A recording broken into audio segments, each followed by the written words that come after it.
Hi friends, Jose Rivas here with Lion Home Group, and we're talking about winterizing your properties. Because right now, the winter is coming. It's gonna start getting colder and colder, and temperatures are gonna drop, and that can damage your property in many, many ways.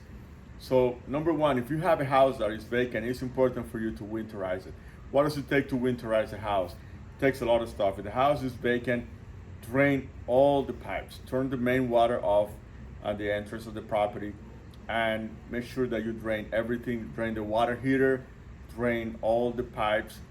Once you see like there's no more water coming out of the pipes, it's important to get a air pressure machine, plug into one of the spigots in the outside, one of the beeps outside, and run it so it blows all the water from the pipes.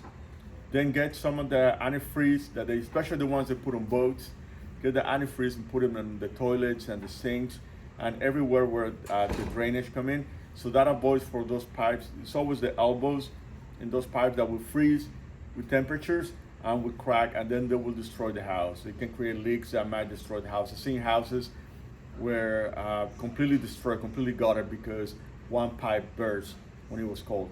If you have to go on vacation during this time, make sure you do that, and make sure you keep the temperature in your house at least 55 degrees so it doesn't get to the freezing point.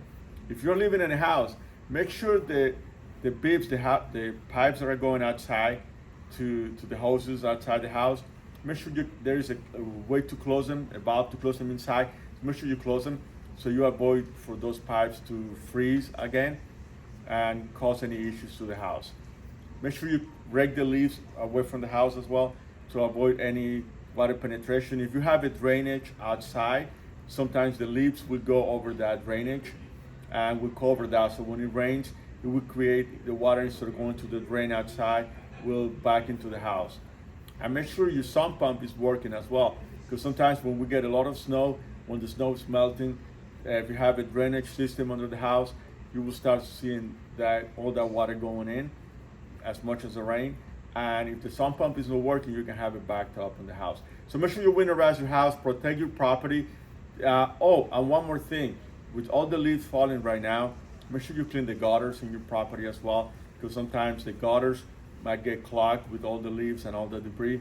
And when you get a snow, the snow has nowhere to go when it rains. So that can damage the gutters in your house, they can damage the roof, they can damage the soffit, and it's gonna cost you more. So just get on the roof and clean the leaves, and if you cannot do it, find a company that can do it for you. So make sure you clean all those leaves in the gutters. This is how you winterize the house to make sure you don't have any damage during the winter to your property. Again, this is your largest investment, protect it. So this is my tip for you. Have a good one.